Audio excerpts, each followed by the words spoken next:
Estamos de volta aqui na Câmara Municipal de Osasco, RCTV.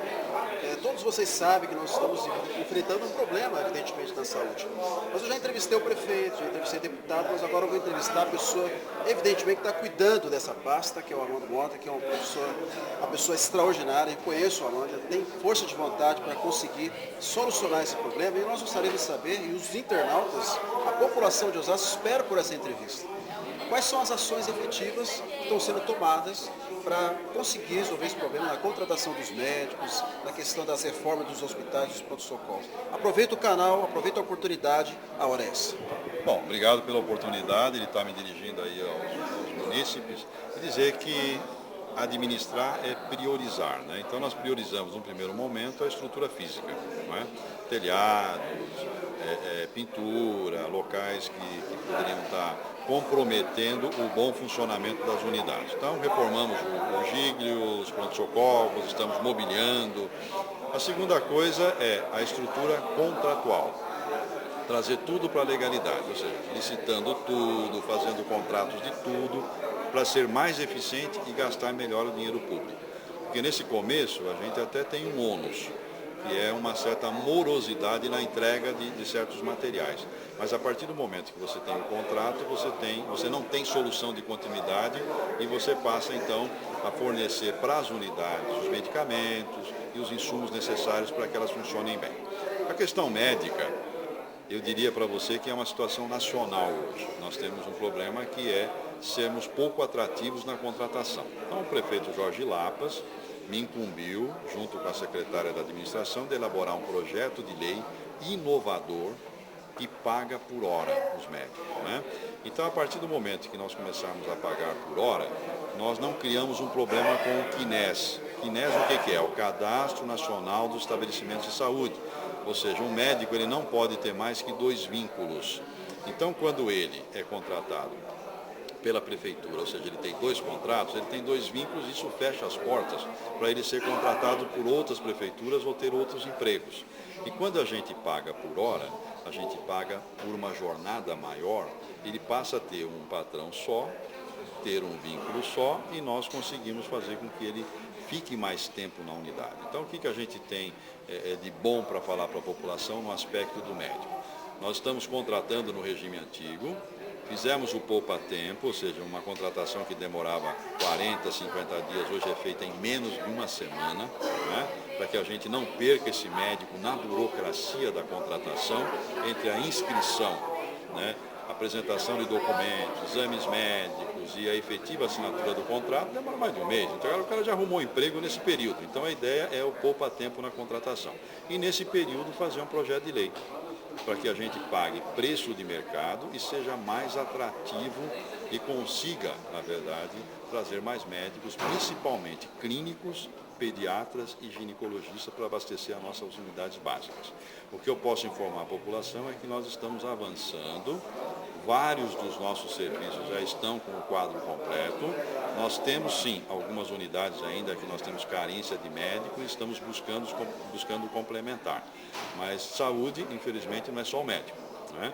Saúde é todo um conjunto, é desde o atendente, a técnica de enfermagem, a enfermeira, né? Por isso que eu estou dizendo, o médico não é aumento salarial, é uma forma de pagamento diferenciada, porque todos os profissionais da saúde merecem ser valorizados, porque trabalham para o sistema, e isso está sendo discutido numa mesa de negociação, as futuras correções salariais também.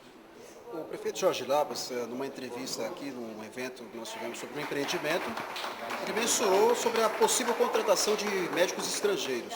Inclusive tem no governo federal, inclusive, uma proposta para amenizar esse problema, como o senhor mesmo disse, é nacional, de contratar médicos de outros países.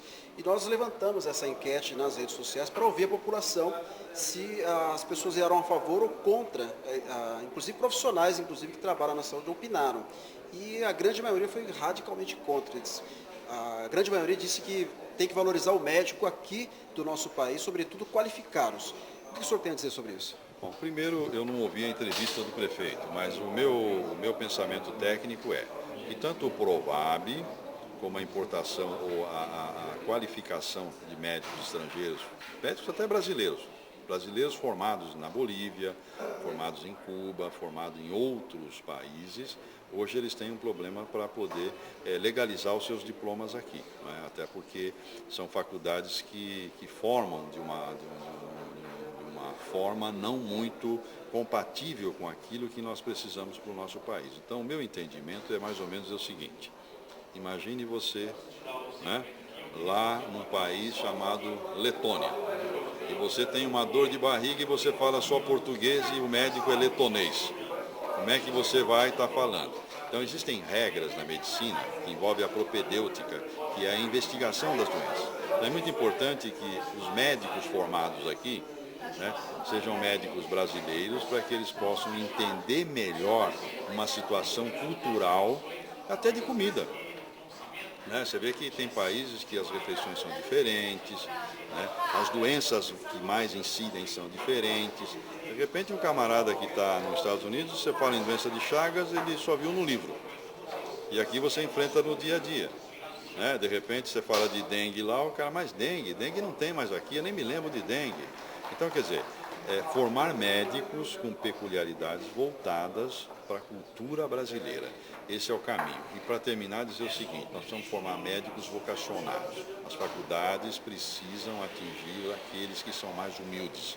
Nós temos muita gente boa, muito jovem da classe média, né, e também da classe pobre, que dariam excelentes médicos. É nesses jovens que nós temos que investir para o futuro do país, para que a gente possa ter médicos que tenham a cultura do nosso país, que entendam as peculiaridades. Não é diferente de um próprio país continental como o nosso. Você pega doenças mais prevalentes no Nordeste, né, e doenças mais prevalentes aqui, às vezes o cara está pescando, vai lá o bagre, faz um ferrão no cara lá, ou de repente o cara tem um berne, ele vem no médico da cidade, o cara não está acostumado com berne, fala, o senhor tem um abscesso.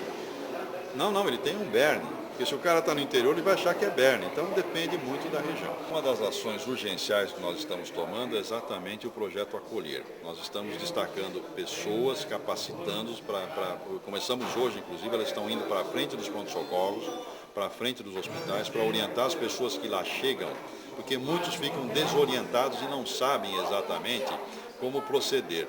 De repente, nós tivemos um problema no Santo Antônio, que a senhora falou, poxa, mas não tem aparelho de inalação aqui. Aí a moça do Acolher foi lá dentro, conversou com a administradora e disse, a senhora não tem o aparelho de inalação? Não, nós temos, só que está esterilizando, vai demorar um pouquinho, mas tem um aparelho. Mas quem informou que não tinha? Quer dizer, aquela pessoa do Acolher, ela vai mediar conflitos, ela vai ter uma listagem, porque ela vai estar capacitada para informar quais são os serviços que a população, né, que nós oferecemos para a população, e dizer para a população o seguinte, eu sou um militante do SUS, quero que as coisas deem certo, e em saúde a gente nunca fala em resolver tudo, a gente fala em amenizar.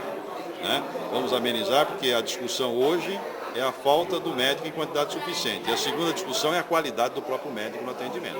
Nós vamos estar atentos para punir o mau médico, punir o mau profissional através da nossa corregedoria, já que nós temos 8.000 servidores na saúde, mas o que a população pode esperar da gente? Primeiro, aceitar as críticas, principalmente da Câmara Municipal e dos órgãos controladores, para que a gente possa trabalhar bem.